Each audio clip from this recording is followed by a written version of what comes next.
Looking to invest? Start your journey by exploring exchange-traded funds with Global X ETFs. Exchange-traded funds, or ETFs for short, create baskets of stocks, bonds, and other assets that you can buy in a single trade. Global X specializes in ETFs that track emerging trends, like the rise of artificial intelligence, as well as strategies aimed to generate income potential. Visit globalxetfs.com to discover how you can get started. What's up, everybody? You are now listening to the Success Playbook Podcast, where we talk about pop culture, life and career success, and of course, we're going to talk about who got dunked on the night before. I'm your host, Chanelle S. Reynolds, and I've been in the sports industry for several years. My goal is to take what I've learned from years of dominating the sports industry as a Black woman to help my listeners defy the odds and level up in life and career. Now, let's dig into this week's episode. Hey, what's up, everybody? It's your girl, Chanelle S. Reynolds, and you are listening to the Success Playbook Podcast. Thank you again for joining. Thank you for trusting me. Thank you for trusting my voice and my content. Y'all, we are already on episode 2. It feels like just a short time ago we were on episode 1, but here we are, moving forward and progressing. Shout out to y'all for rocking with your girl. All right, let's start the show with the locker room. I am certainly proud of this individual. Don't know him personally, but shout out to you, big homie, LeBron James. For those of you who don't know, LeBron James has become the first active NBA player to be named a billionaire by Forbes. I don't care where you are. Let's just take a moment and clap it up for King James. Y'all, this is amazing. This is record-breaking. This is astonishing. Shout out to the Black King, LeBron James. LeBron is definitely... and he's everybody's one of their top players. If you say that LeBron is not one of your top players, then you are a bona fide hater, and I do not trust you. If you don't root for LeBron in some shape, way, or form, whether it be on the court, through his philanthropic duties, through some of whatever it is that he's doing out there in the community, whether it be making a voice, being a driver of social justice, whether it be in the realm of education, whatever it be, he has his hand in several pots. So if you can't pick a pot and clap for it, if you can't pick something and be happy for him about it, you just a hater. You a hater. Shout out to you, LeBron.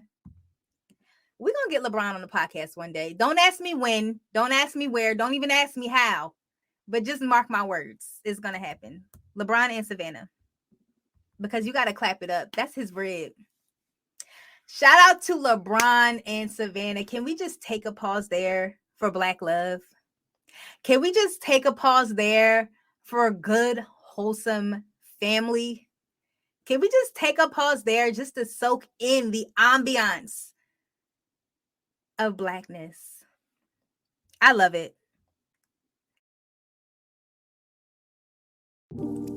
I hope you're enjoying this week's episode so far. If you haven't already, be sure to grab your copy of The Success Playbook, written by yours truly. This book shares with readers some of my secrets to success, including understanding your power, being intentional, unleashing your beast mode, and my ultimate favorite, the art of taking L's. Grab your copy at www.chanellesreynolds.com. All right, let's pivot into our hot topics for the day. So for those of you who don't know, hot topics are where we discuss culture and current events happening in the media. The first hot topic, the only hot topic actually, today's hot topic is Netflix. So if you haven't heard, Netflix has actually went ahead and canceled the various different channels that they had to address historically marginalized groups. Okay, let's backtrack, because I know that on the last episode, you'll hear me say the term like historically marginalized groups, people of color, or I'll name the specific group in which I'm trying to address, because I don't use that word minority. My homeboy, Rashad Lambert, shout out to Rashad from Philly, founder of Forbes of Culture. Shout out to Forbes of Culture. My homeboy, Rashad Lambert, wrote an article for Forbes that was titled, "I Am Not a Minority." I'm very intentional about not using that word minority. There is nothing inferior about me. Minority to whom? Minority to what? Minority where? We're canceling that word minority. We're not using that word to address groups. Let's call out the group, or let's use terms like historically marginalized people. Let's call out the group, or let's use terms such as people of color. I am not using that word minority. I haven't used it in years, and I advise you all to do the same. It's even to the point where even like if I get to see like some sort of press release for whether it be my company or any nonprofit boards that I'm on, like I will literally, and they've known they start to use other words now because they know that that's something I don't really like to communicate, is that word minority. I'll say, hey, who are we trying to address here, instead of using that word minority? Are we talking about women? Are we talking about African Americans? Are we talking about the Latinx community or Latino community, however you identify? Who are we trying to address here? Let's call it out, because we're not using this word minority. Let's not hide behind this big word so that people have to search and figure out what we're talking about. No, let's say it with our chest. Let's identify who we're trying to address, and let's not call them minorities. So that's just where I stand. I know that was a long rant, but hopefully you get the picture, and hopefully you all start to adopt that concept as well, because again, shout out to Rashad. I love the article that he wrote for Forbes. Okay, going back to Netflix. So Netflix has ended their they've dismantled their accounts, their social media accounts, and their efforts that were driven by historically marginalized groups to champion diversity at Netflix. So I don't know if you remember accounts like Strong Black Lead. It was a Netflix account, but it was powered to amplify Black voices, or even the things like Cantoro, which was for the Latinx or Latino community, or Golden, which was for Asian American and Pacific Islander community, or Most, which I believe was for their LGBTQ plus community. So all of those efforts that they've implemented a couple of years ago have now ended. All of those people, all of those historically marginalized people, those people of color, all of those writers, all of those creatives are now out of a job. So let's take a look back at timing. Okay, so these efforts were implemented a couple years ago. What else happened a couple years ago? Oh, that's right, the murder of George Floyd. Now, I really hate to assume this, but it is what it is. It seems like Netflix implemented this thing to support these groups around the murder, around the timeline of the murder of George Floyd, which was the right thing to do. It seems like they woke up in that moment and they said, let's make some things right, and let's make sure that we're amplifying these voices. But 2 years later, it's now gone. And you pulled the plug, and all these people are now unemployed. So I have no reason. I have nothing else to think, but it was performative. And Black people, we called it out a couple years ago. We said, all right, y'all doing all this, but is this going to exist in a few years? Y'all are doing all this, but is this even real? Is this even genuine? Do y'all even care about us, or is this like for performance purposes? Netflix is giving performative. Netflix is giving, hey, let's do this for the time being. Oh, it's too much now. Oh, we can't afford it anymore. Okay, we won't put any more resources into this thing. Oh, and by the way, you're fired. Netflix is giving you never cared.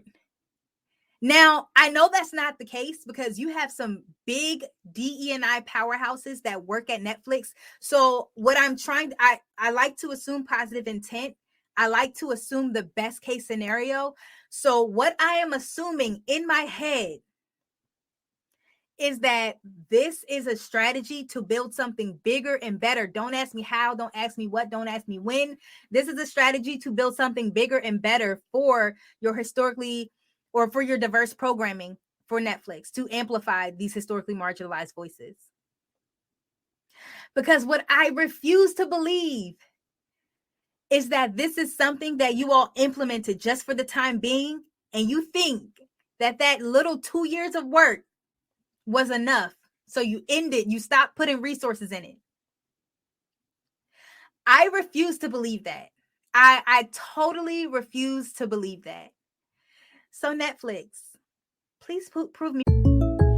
When something happens to your kitchen, you might say, "This is ludicrous." but that won't fix your home. That will only get you the rapper, Ludacris. Having trouble? Don't panic. Don't be alarmed. You need to file a claim? Holla at State Farm. Like a good neighbor, State Farm is there. That's right. You can file a claim on the app or call us. Thanks, Mr. Chris. No matter how ludicrous the situation, like a good neighbor, State Farm is there. State Farm, Bloomington, Illinois. Right. Netflix, please prove me right, because I'm standing with y'all, Netflix. Now the world, look, you can go on LinkedIn and the people are not happy, but I'm standing with you, Netflix. I believe that this thing is going to turn around. I believe that you all have something else up your sleeve for diverse groups, for diverse communities. I would hope that you did not literally just pull the plug on this amazing thing that you were doing. Tell me what you think about Netflix. Y'all shoot me a DM, write it in the comments. Tell me what you're thinking, but it's giving performative. I'm trying not to believe it, but it's giving performative.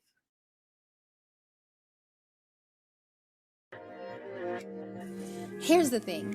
We're all going to go through failure. The question isn't if you'll go through. The question is how you'll go through. Will you allow this moment to make you or break you? Will this circumstance make you bitter or make you better? Grab your copy of The Art of Taking L's to understand the breakdown of my personal concept, The Art of Taking L's. This book includes biblical and practical principles to help you effectively navigate through life and career changes. More importantly, the book shows its readers how to embrace adversity instead of running. You need this in your life. Grab your copy at www.chanellesreynolds.com. All right.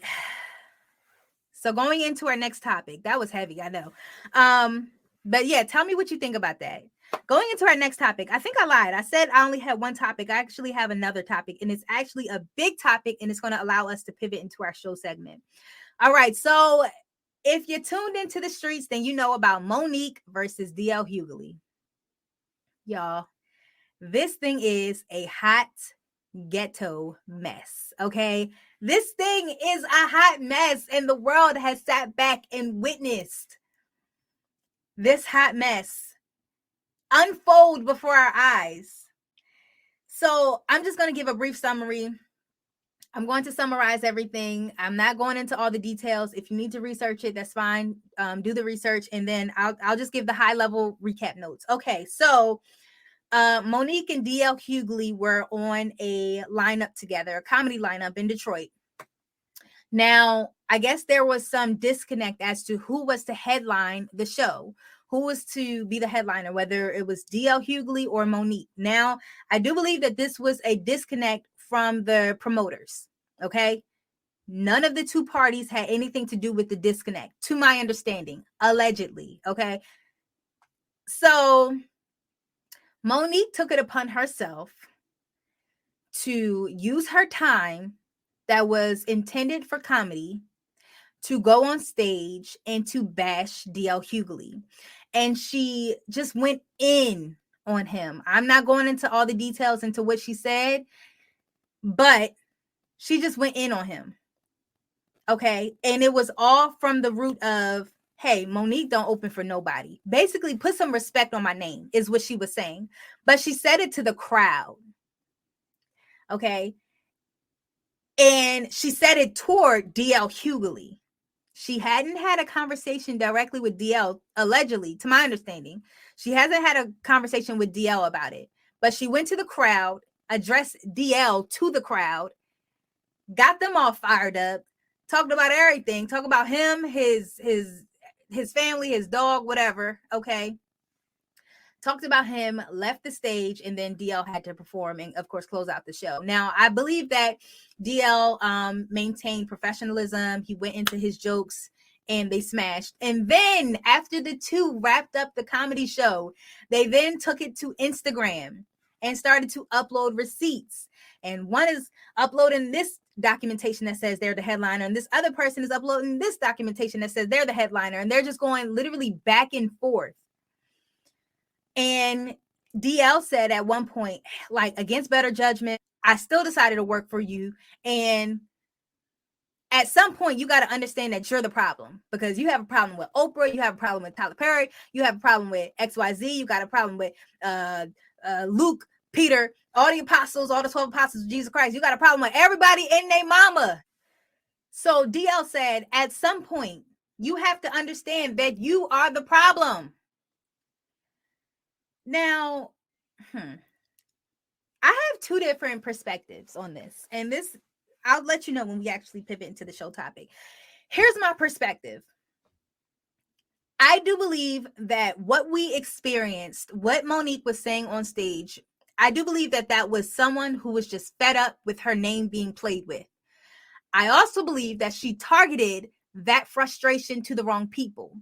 Number one, that ain't none of the audience's business. They came there to hear a show. They came there to laugh.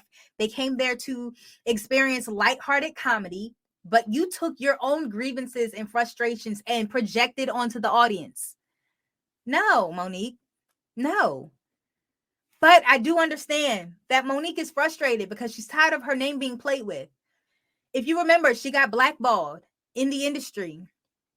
She's had these issues with these big name African-American figures, the Oprah Winfrey's, the Tyler Perry's.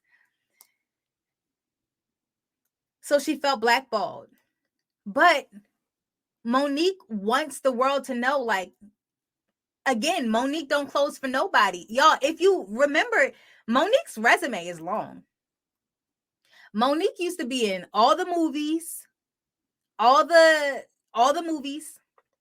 Monique was a part of the Queens of Comedy, which was, some years back, but it's still very relevant. She was one of the Queens of Comedy, and she closed that show. Okay.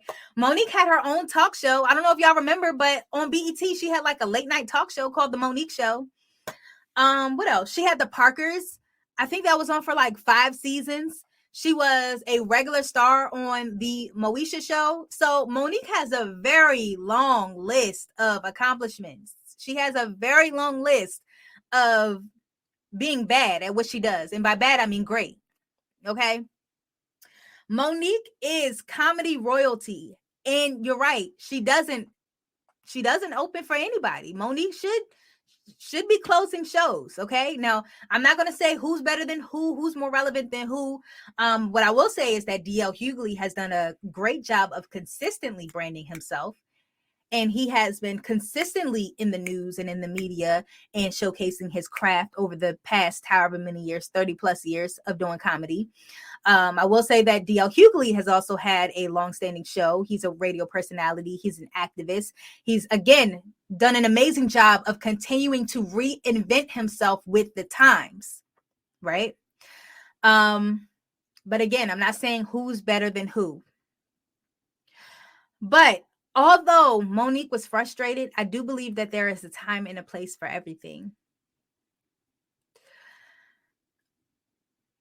I have to admit, like, when I first heard the story, I was thinking like, oh my God, here we go again. Really? Monique, you doing something else? Like, they put you on a platform. They allowed you to do comedy. How you fumble this bag? What you do? What happened now? But I did have to take a step back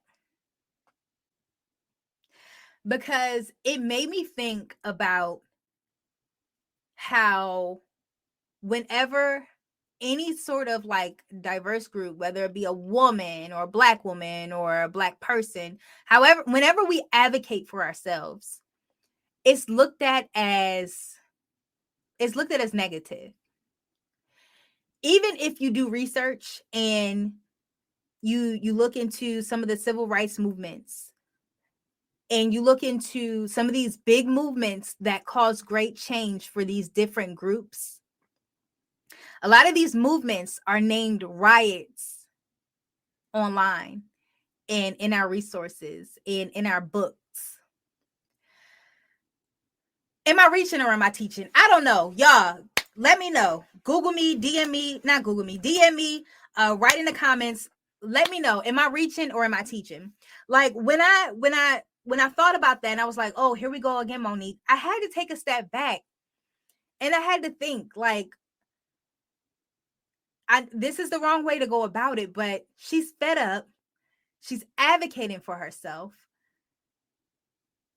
It just took me back to whenever historically marginalized groups advocate for themselves, it's looked at in a negative light.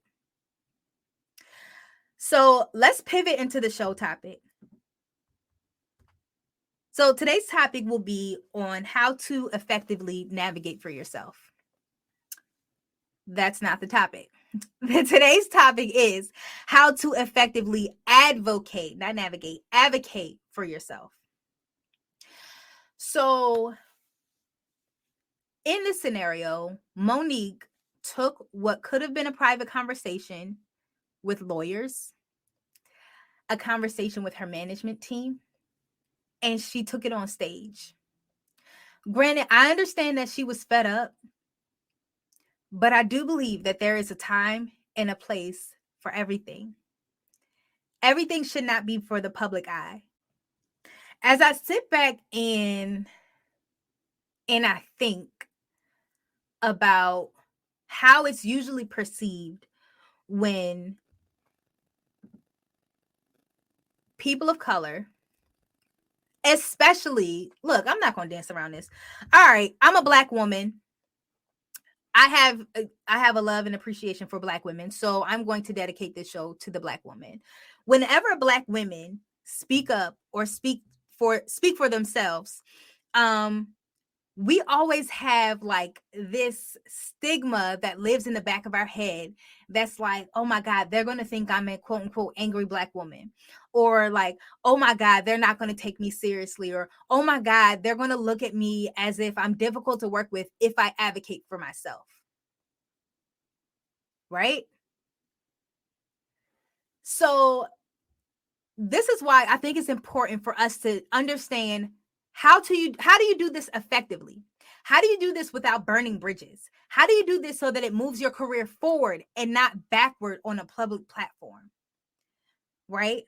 Because Monique, sis, yes, you're a legend, but this feud has gotten ugly. The first bad step you took was you made it public. And now we have people, now you're talking about the man's family and you're doing digs and all this is unnecessary. Right? Like all this is completely unnecessary. This could have been a private conversation. And when I first saw Monique on stage, like I was excited. Like I didn't know it was going to be a bad report. I was excited because the world had blackballed her. I was excited because 50 Cent a couple months ago said like, yo, I'm going to put Monique on because like she is so funny. I'm going to put her back on. So I was excited for that. And then, of course, you had Lee Daniels who gave his apology. Okay, you waited until the world apologized and now you getting back on the bandwagon? No. But anyway, so I was excited for that. But then since you're back on the big stage and you allowed your emotions to fumble this bag, because I don't care who's right. I don't care who's wrong. The world is now looking at how Monique dragged DL Hughley on stage. Like, y'all, in business, you have to, for the most part, you have to check your feelings and emotions at the door. Like, whenever I encounter what I know is going to be a tough conversation at work, I usually try to schedule it out because I want to give myself time to get all my emotions out. I don't address things when I'm in an emotional state. I don't address business when I'm emotional about it. I don't address grievances or any communication, like any disconnects that I have with any of my teammates at work or outside of work and organizations that I'm a part of, I don't discuss things when I'm in an emotional state. When I'm upset, when I'm hurt, when I'm angry, I do not address it. I give myself time, walk it off, go walk around, go think about all the assumed positive intent. I take myself through that thought process. And then once I get all the emotions out of it, then I address it. And you know what I address it with? Facts.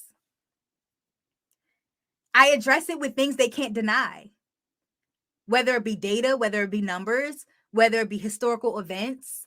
I bring back examples. I don't address things when I'm in an emotional state, because what does that do? What does that do besides make you look like you cannot handle business?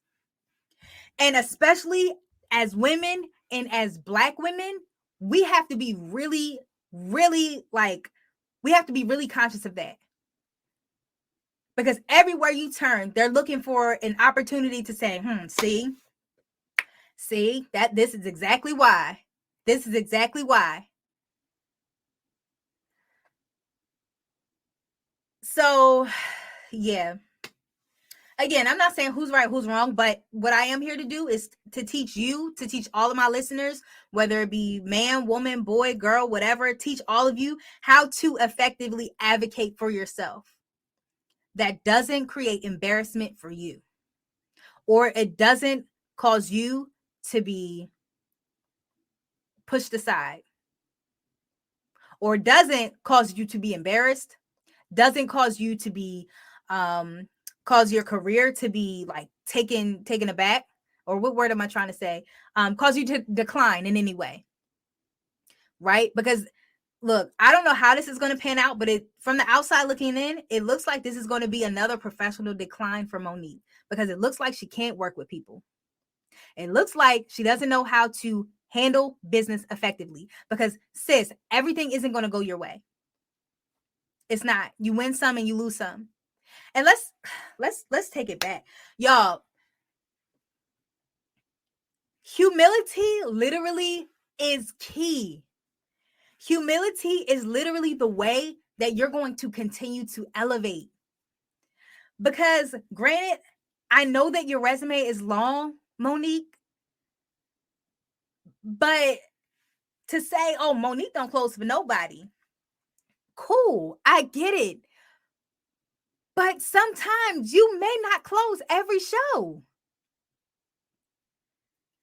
Like, seriously, like, y'all, literally the quickest way up is to stay down. Is to stay humble. Y'all, the quickest way up is to stay humble. Like, granted, y'all, I know you all see the books and me on speaking engagements and on flyers and all that. And like literally nobody saw when I was also the mascot for teams and I had to volunteer to work on weekends to just be the mascot and wave at people and hug kids. Like, nobody saw when I had to volunteer to help a department or to help a colleague. And that thing has nothing to do with my job description, but because I did not want to see them fail, I humbled myself and I did it. Nobody's seen, like, even recently, like, I won't mention that. Okay. But like everybody wants to say, oh, I don't do this, I don't do that, I don't do that. Listen, if you're not a team player, people are not going to want to work with you. Humility literally is key. All right, so I want you all to write this down. The number one way to effectively advocate for yourself is, number one, this conversation should happen in private. This conversation should happen between you and that direct stakeholder who is going to dictate the outcome. Whether it be your boss, whether it be in Monique's case, her lawyer, or whether it be her agent, the performance individual, the promoter. This conversation should happen in private with the immediate stakeholder that's going to dictate the outcome. One example I can give is I remember for years I was advocating for my staff to get this one particular thing that I really wanted them to get. And I was advocating it to my vice president, who I reported directly to at the time. I was reporting directly to my vice president. And, I had everything lined up. I would always approach him with the statistics. And this is why this should happen. This is what I'm fighting for. What? Like what? What's the decision? And for years, I would continue to revisit the conversation, and he would say no for years. And I think at one point, he asked me, okay, well, like, is your staff upset with me? And I said, absolutely not. And they'll never know that I'm upset with you, even though I am. Because any grievances that I have with you is going to take place in the four walls of this office. Once I step outside of this office, it's team whatever you say, all day, every day. Because to them, I'm pushing your strategy. I'm pushing your agenda. What's poppin', guys? It's Jay Jonah here from Blowing Smoke. If you're a fan of fun, insightful, and breakthrough conversations, then be sure to check out and subscribe to the Blowing Smoke podcast, a show that covers life experiences and firsthand testimonies from some of your biggest names in your favorite industries. And it's all brought to you exclusively right here by the Revolt Podcast Network, anchored in hip-hop, powered by creators. However, in private, you know that I don't agree with this, but that's not their business. So the conversation should happen in private. All right. Number 2, I hope you guys are writing this down. Number 2, I mentioned this a little bit. Bring the facts. Bring the facts. Why is this happening? What have you done? How have you contributed? Why is this important? If you have historical examples, then bring those. Bring things that you've seen done in the industry that happened successfully. Bring what you're like. Just advocate the why, and you need to bring facts. Data speaks for itself. Statistics speak for itself. If it's happened before, that speaks for itself. Okay, so bring the facts. Number 3, go in knowing what you want from the conversation. Okay? You should already know the ending point. You should already know what exactly it is that you want, the outcome that you want, so that you can communicate that clearly and effectively to that stakeholder. Okay? So 3 things. Number 1, it should be done in private. Number 2, bring the facts. Number 3, go in knowing what you want from the conversation. I hope this was helpful. I hope this can not only help the woman, the Black woman, the whatever group you fall into. I want this to be able to help everyone, because I think this is a tool that everyone can utilize. Y'all, I'm your host, Chanelle S. Reynolds. You're listening to episode 2 of the Success Playbook podcast. I look forward to seeing you next week. Bye. When something happens to your kitchen, you might say, This is ludicrous. but that won't fix your home. That will only get you the rapper, Ludacris. Having trouble? Don't panic. Don't be alarmed. You need to file a claim? Holla at State Farm. Like a good neighbor, State Farm is there. That's right. You can file a claim on the app or call us. Thanks, Mr. Chris. No matter how ludicrous the situation, like a good neighbor, State Farm is there. State Farm, Bloomington, Illinois.